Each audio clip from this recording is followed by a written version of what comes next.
semuanya, perkenalkan saya Monica Flora. Saya adalah pengajar di SMK Negeri Pertanian Batu 20 Kabupaten Simalungun. Pada kesempatan ini izinkan saya untuk berbagi pengetahuan tentang pemupukan pada tanaman nanas. Sebelum kita melakukan pemupukan, langkah awal yang penting yang harus kita perhatikan adalah kita melakukan dulu namanya pengendalian gulma, ya. Kita membersihkan dulu gulma yang ada di sekitar tanaman seperti yang dilakukan oleh siswa kami ini. Perkenalkan, halo, ini Yanti Yolanda Namaban, ya.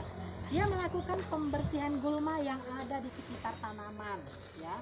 Pastikan tidak terdapat lagi gulma di sekitar tanaman dengan tujuan apa? Supaya memudahkan kita ketika kita akan memberikan pemupukan. Itu yang pertama.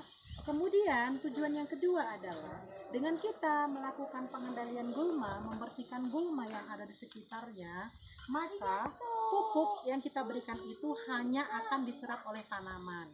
Jadi rumput tidak ikut menyerap unsur hara atau pupuk yang kita berikan kepada tanaman tersebut. Nah, itu tadi langkah awal yang sudah kita lakukan. Nah, selanjutnya pemupukan untuk nanas ini dia terbagi menjadi dua bagian.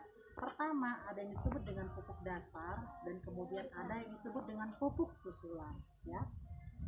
Pupuk dasar maksudnya adalah pupuk yang diberikan pada saat pengolahan tanah atau pupuk yang diberikan sebelum tanaman tersebut ditanam. Nah, pupuk organik, pupuk yang biasa digunakan untuk pupuk dasar biasanya adalah berupa pupuk organik, itu biasanya. Nah, pupuk organik itu bisa berupa pupuk kandang, bisa berupa kompos, bisa bokasi, dan pupuk organik sejenis lainnya, ya. Nah, kemudian yang kedua pupuk susulan itu adalah pupuk yang diberikan setelah tanaman tersebut ditanam. Nah, untuk pupuk dasar nanas ini dia menggunakan pupuk kandang dengan dosis sebanyak 1-2 kg per lubang tanam.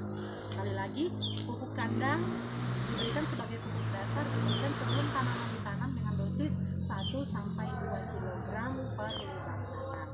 Nah, kemudian pupuk susulan itu diberikan sebanyak 3 kali. Pupuk susulan pertama diberikan pada saat tanaman telah berumur 3 bulan setelah tanam.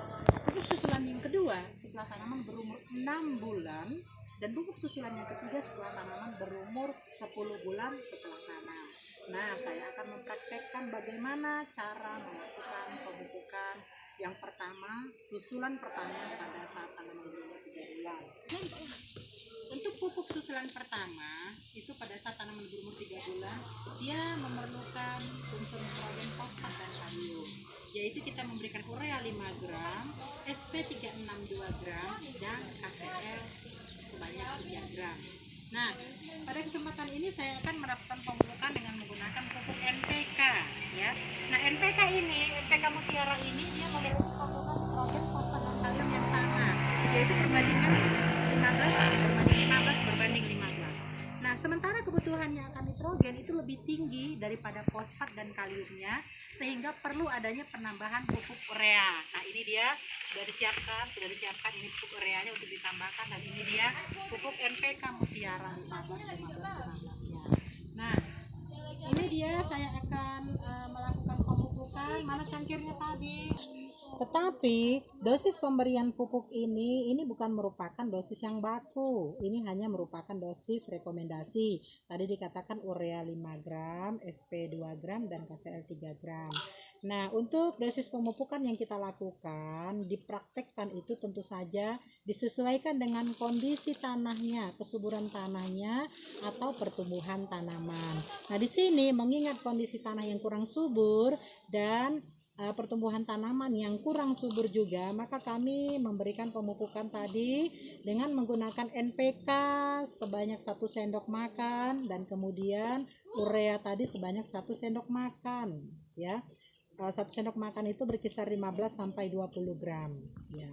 Nah, kemudian setelah disiapkan pupuknya, kita menggali lubang di sekeliling tanaman dengan berjarak 10-15 cm lubang dari tanaman, ya. Ini setelah dibuat lubangnya, maka silakan boleh dilakukan pemupukan. Silakan dipupuk di sekitarnya. Ini dia pupuk NPK Mutiara yang sudah dicampurkan dengan pupuk urea di sekeliling tanaman, ya, dibuat lubang dulu di sekitarnya.